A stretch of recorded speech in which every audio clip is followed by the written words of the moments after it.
Hey guys, it's Coach Kathy, the Bariatric Cheerleader. I'm here for a live. There's some things I want to talk about, and I'm just going to wait and see if anybody shows up. And if not, I'll just start talking because you can always watch this later. But yeah, I'm just sitting here home today. And if you are part of my Facebook page, which is also called the Bariatric Cheerleader now, formerly known as Down 150 Pounds with Coach Kathy, everything has switched over to the Bariatric Cheerleader now. So my former podcast called Cat Chats, my former YouTube page, which is this one, and then the Facebook group, they're all called the Bariatric Cheerleader now. That name change was a good idea. The page has gotten a lot of traction since changing the name. It's also easier for people to remember, so I'm definitely happy with that. Down 150 pounds with Coach Kathy was a lot to remember. It was very wordy, so just kind of simplifying things down to the Bariatric Cheerleader made things a lot easier for people to remember, and it's made it easier for people to find me, and just having the word bariatric in the name has made it easier for people to find me too. Having said that, if you're not bariatric, you are absolutely still welcome here to be part of this community because we talk about all things weight loss. And if I've said it before, I'll say it again. When it comes to weight loss, bariatric people and non-bariatric people eventually end up right in the same boat. After about a year, maybe 18 months to 2 years post-op bariatric, everything is weight loss is still going to apply to you. And so, yes, sometimes there will be some bariatric specific content that if you're not bariatric, that it's just going to kind of not really make sense to you when we're talking about things like puree stage and soft food stage in the very early on post-ops. But eventually that playing field gets evened right back out again. Specifically because most people who have bariatric surgery never reach their weight loss goal, or if they do, they don't maintain it for very long and they go right back to searching traditional weight loss methods. So it's time to get off the crazy train as a group collectively. And hello, I see we have a couple people here. And just talk about things. And just because you've had bariatric surgery doesn't mean that certain things like night snacking, emotional eating, overeating, that all doesn't just magically go away because you had bariatric surgery. So there's still all kinds of topics that apply to both bariatrics and non-bariatrics. And that's sort of what I wanted to talk about today. I'm sorry, I've got something in my eye. Anyway, so on my Facebook page, the Bariatric Cheerleader, I asked a question yesterday. And it said, what is the one biggest obstacle that's getting in between you and your weight loss goals? And I had a lot of good responses, and I just kind of wanted to break that down. I have them written down here. And I just kind of wanted to talk about that today. And there was a lot of common denominators, like a lot. So two that stood out that were a little unique. One person said it was having fatigue due to their PCOS, which is polycystic ovarian syndrome. And then someone else said they had pain due to a disease that they have. And I didn't write the disease down, but just basically it was, something that's out of their control. And I relate to that, guys. Most of you who know me know that I have multiple sclerosis. It's out of my control. Every day is different. Some days I have pain, some days I don't. Some days I can have crippling fatigue, some days I don't. So I get that. All of us, in some facet or another, are going to, in our lives, have something that's out of our control that is going to affect our weight loss or weight maintenance journey. So that's something that we can kind of just know that we're not always in control of this journey. But it doesn't mean that weight loss isn't possible, because I'm here to say, if I can lose weight and keep it off, anybody can. That's so important. Never forget that. I had every card stacked against me when I started this weight loss journey. I had MS. I'm a cancer survivor that only has one kidney.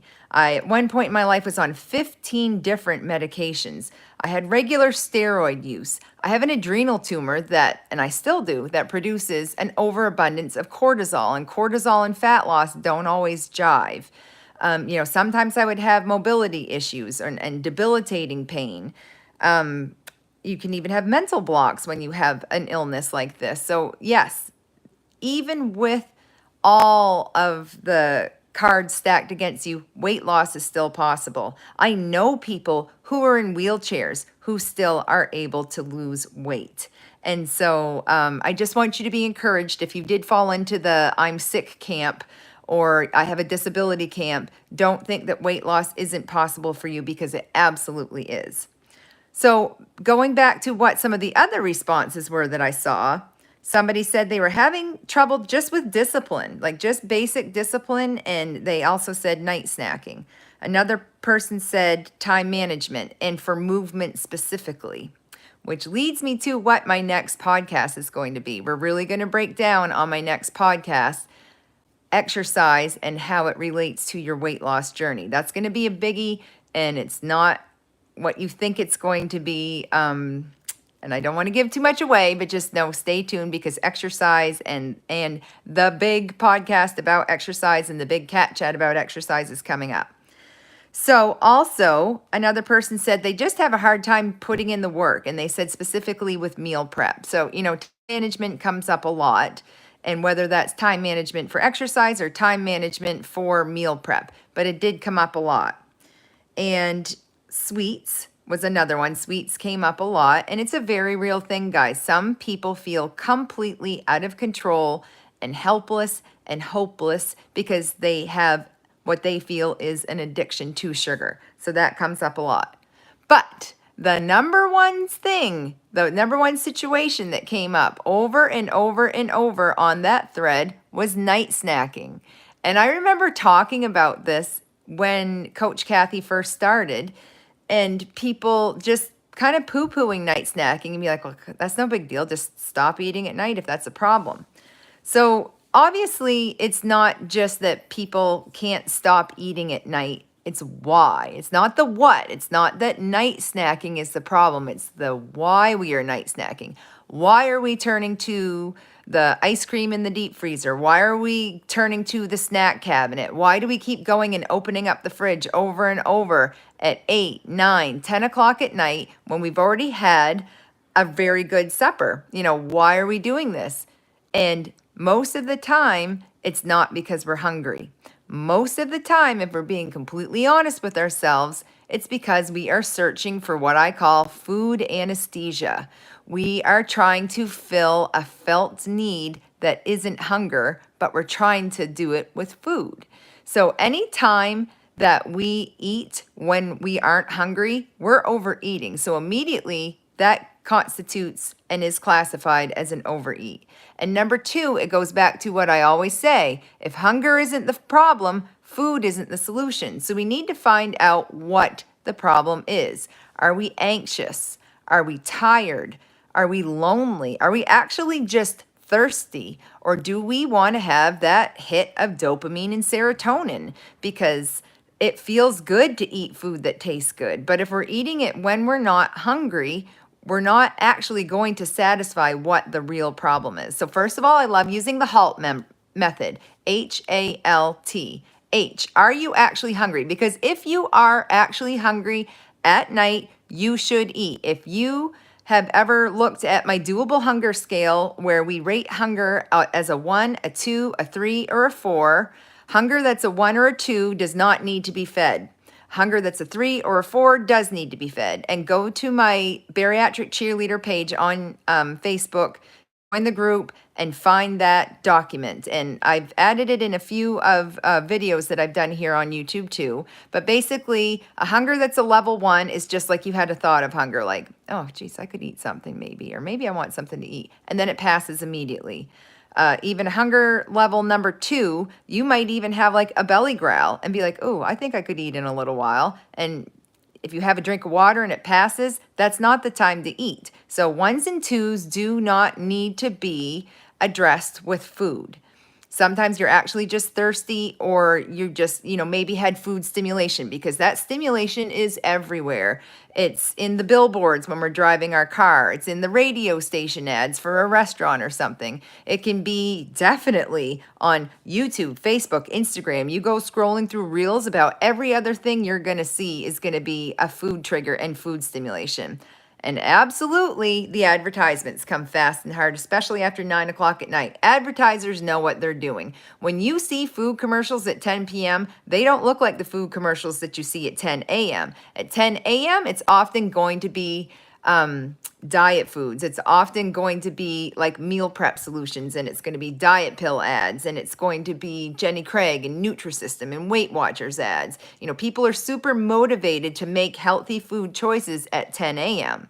At 10 p.m., it's going to be the Big Mac attack. It's going to be the Taco Bell commercials. It's going to be KFC, and it's definitely going to be pizza ads. So, food advertisers know what they're doing. They know what you're looking for at what time, and they want you to come get their products when they're advertising them. So don't be fooled. So if you saw one of those ads at 10 o'clock at night when you were laying in bed and it triggered something like a craving, that doesn't mean you need to haul your butt out of bed, go downstairs and get some food because you saw a Pizza Hut commercial. If you're already in bed and under the covers and if you've made it that far, chances are you're not hungry. So that's the H in the HALT method. H is hunger. If it's true, genuine hunger, that's a level 3 or a number 4 on the hunger scale, meaning you've got belly rumbles that just aren't going away. You tried drinking water and waiting 15 minutes and it still didn't go away. That's time to eat. And you never want to get to a number 4. A number 4 on the food hunger scale is blood sugars dropping, you're dizzy, you're weak, you're shaky. It's been hours since you've eaten. That's getting to the point that it can be dangerous and you absolutely should eat. So that's the H. Use the 4 numbers on that doable hunger scale to see if you're actually hungry or not. And if you're 3 or 4, eat for your H. So the A is, are you angry? Are you just mad and you want to drive your face in a bag of Doritos because you're just mad at the world? And that's what I call food anarchy. That's frigate eating, or you can use another F word if you want to. But if you're just pounding down something crunchy or salty because you're mad and you don't care and just whatever, and that's going to give you a little bump of serotonin or dopamine, and so you just start cramming the food down and you don't even know what you're eating. You just know that it's coming down because you're mad. It's not going to solve the problem, and in the end it's going to increase your anger because then you're going to be mad at yourself because you just made a bunch of stupid food choices and maybe increased your calorie load by 1,000 by that day. So, if you're angry, that's the time to pause, maybe have a drink of water. That's not the time to go drink alcohol either. That's the time to just self-soothe and get yourself calmed down in another way. Go for a walk. Go do a little bit of Pilates or something. Meditate, pray, go have a bath. There's a bunch of things that do not require an excess amount of angry eating. Angry eating is ugly, guys. Like that ain't pretty, and it's not going to solve the problem mainly. That's the biggest reason not to, but we can really overconsume and justify it just because we're so freaking mad about whatever the situation. So that's H for hunger, A for anger. L is lonely. This is a big one. Happens to a lot of the single folks or a lot of the people whose maybe partner works on night shift or shift rotation, or maybe like me, you're a new empty nester and you just want some comfort. So that's when something like chocolate can seem like a big hug. That's when the ice cream can just make life feel a little bit better. And you feel lonely, so you go to what that makes you feel good, and food makes you feel good, so you're going for those comfort foods. But the thing is that's a lie. That is not going to comfort you. All it's going to do is put you further away from your weight loss and your weight maintenance goals. So when those thoughts and feelings come in the evening and you're feeling lonely, food isn't your friend. Food cannot love you back. Food might give you a temporary bump in dopamine or serotonin, but it's not going to make you any less lonely.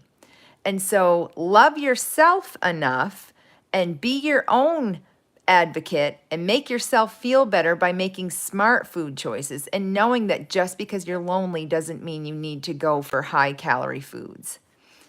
And so the last thing in the HALT method is T, tired. I thought this was I didn't realize that people confused hunger and being tired. But again, it's a self-soothing mechanism. It's food anesthesia. We're tired and sometimes food can be appealing at that time. And what we actually need to do at night is just go the heck to bed. Brush your teeth. Having the mint actually can send signals to the brain that it actually shuts down ghrelin, which is the ghrelin gremlin, the I'm hungry hormone, and it can produce leptin, which is the I'm full hormone. Even just smelling peppermint, a piece of gum, peppermint essential oil, a peppermint candle, that can actually produce leptin production. And so leptin tells your body that you're full. So sometimes we're confusing being tired with being hungry. And this can also happen after work, before supper. You know, maybe you've just recently had your afternoon snack or something, but you're tired and you're not very motivated. And so sometimes food can look appealing when you're not actually hungry. Hey guys, I see we got a bunch more jumping on right now. And thank you for the comments and thank you for the likes and the thumbs up. I really appreciate it. So we're discussing the HALT method to assess whether we're actually hungry or not. Are you hungry? Are you angry? Are you lonely? Or are you tired? Or are you tired? So if you're tired, chances are it's rest that you need, not calories and not food. So just be on guard at night when this happens. The best thing you can do to guard against overeating and nighttime snacking is to make sure you have a very satisfying protein forward food and supper, a protein forward supper. Make sure your supper has food you like. Life is too short not to eat the foods you love. You just have to eat them in a way that the foods you love don't make your life short. So you know what? If you're a potato gal and you absolutely love mashed potatoes, have some.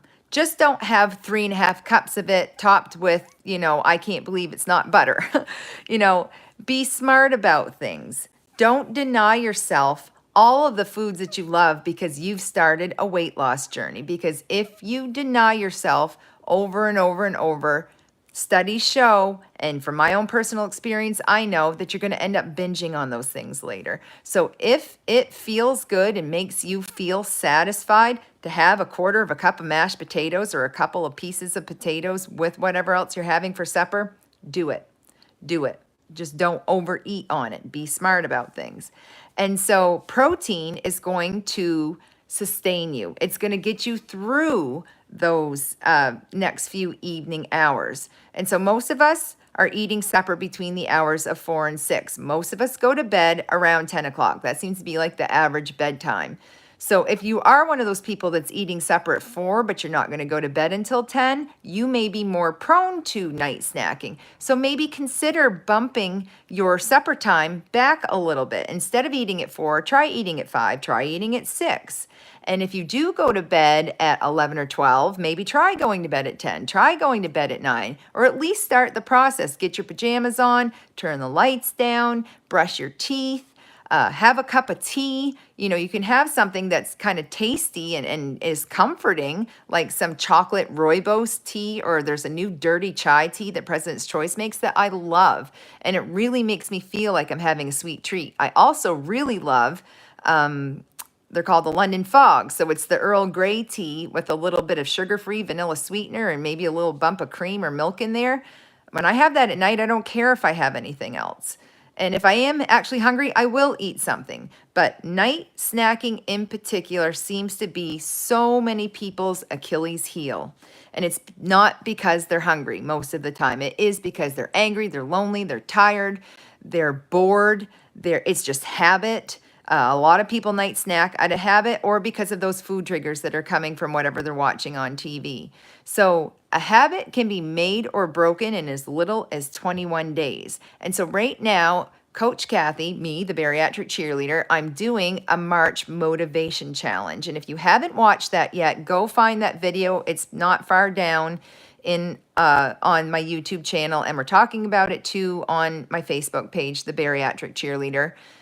Sometimes you just need to get that ball rolling. It doesn't mean that within the first week of the month of March, you're going to have it all figured out. But sometimes it's just that first 5 pounds that you need to lose. Sometimes it's just that first walk. Sometimes it's just putting on your sneakers.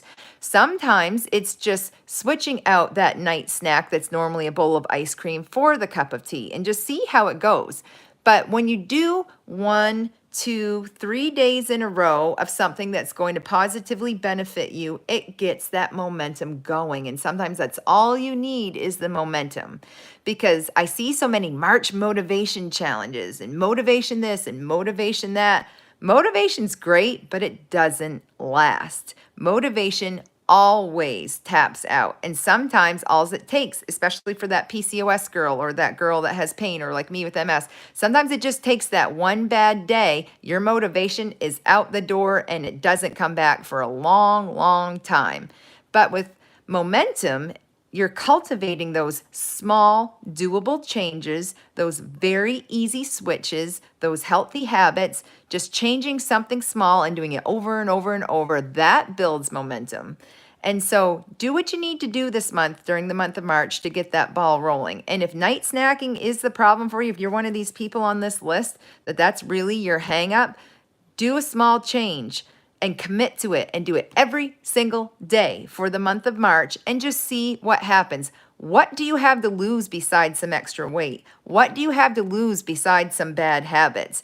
You know, I'm not talking about building Rome in a day. I'm talking about picking one small habit, one small thing that you're doing that isn't helping you go towards your weight loss or weight maintenance journey and it is pulling you back from it. Change something up. You are in the driver's seat here. You can watch all my videos. You can read all the books. You can listen to all the other podcasters and all the other YouTubers. But ultimately, the decision to change this ship around in the direction that it's going in is up to you. And I can't do it for you. I can give you a little motivation. I can show you how to get that momentum going, but you need to start. So what are you waiting for is my question. Let today be the day. If you're watching this at work on your lunch break, I hope this gives you a little bit of encouragement to try something different. If you're home alone today, go on, you're already on YouTube if you're watching this, go to Leslie Sansone's channel, Walk Away the Pounds, put on that 1 mile video and just walk in front of your TV. Maybe make the decision that tonight you're going to see just how it feels. See how long you can go after supper without eating something else and see what it's like to go to bed a little bit earlier. Do those little switch ups. Like I said, have a cup of tea instead of a snack, brush your teeth and go to bed earlier.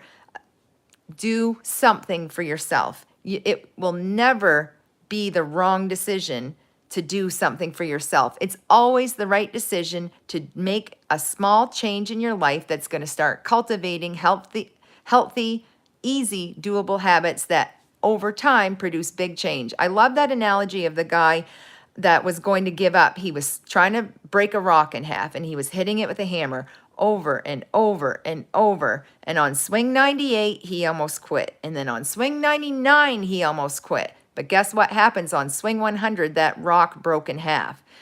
That might be what you need to do with this. If you have a substantial amount of weight to lose, this isn't going to be fast and it isn't going to be easy. There's no magic pill. There's no magic diet. There isn't even a magic surgery that's going to make this happen overnight. Even if you are bariatric and you've had the surgery, I see all the time people freaking out because it's been 3 months and they haven't lost 100 pounds yet. You know, it took you a very long time to become obese, and it's going to take a very long time to undo that. You need to have long-term marathon mindset here because this isn't a sprint. If it's fast, it doesn't last. Slow is the way to go. So thank you for watching this live. I'm probably going to do a few more of these. It seems to be kind of everybody's jam lately, and it is nice that you can stop it and start it. You can hop back in and on, and you can watch the whole thing as you go. But just be encouraged today. If you haven't started March motivation yet because you are your own worst stumbling block, your own mental stumbling block is right here. It's happening in between your ears. Let today be the day that changes. Pick one small, doable thing that you can commit to doing for the rest of March and just see what happens. One girl's like, you know what? I'm just going to drink my water. Every single day, I'm going to get 64 ounces of water in. And I'm so excited for her. That might seem stupid. That might seem not big enough and not, hardcore enough. But guess what? Her kidneys are going to thank her. Her skin is going to thank her. Her hair and nails are going to thank her. Every cell in her body is going to thank her for getting 64 ounces of water in. And she might see a difference on the scale too. That might be what it takes for her to get the momentum to start doing something else. So you pick what your one thing is. It's only March 5th, I think, today. If you haven't made a decision yet, you still have a lot of March left. It's 31 days. March seems to be like the longest month of the year. So let it be the most effective month of the year for you. And you decide today what your one thing you're going to do is. And if you came on here because you wanted to know how to help fight things with night snacking, I hope you got some tips here. And I see Kylie and I see Chris. I see a couple of other people I don't recognize on here that are new to the group. It is the 6th, sorry, yeah. Chris is telling me it's the 6th of March. There's still a lot of March left to get stuff done. And the best thing you can do for me is to spread the word about this channel. I charge $0 right now for all of this free advice that people are taking. So if you want to help Coach Kathy out, if you want to help spread the news about the Bariatric Cheerleader, like this video, subscribe to my YouTube channel, join my Facebook page, The Bariatric Cheerleader, and share it on your own walls. That's my only ask that I ask in return for all of this. It's just to help me out and let people know that I'm here and I'm ready, willing, and able to help. So good luck with your night snacking. Good luck with your March motivation. I'm only an inbox away if you ever need help. And I love you guys, and let's keep getting our weight loss and weight maintenance goals succeeded together. Bye.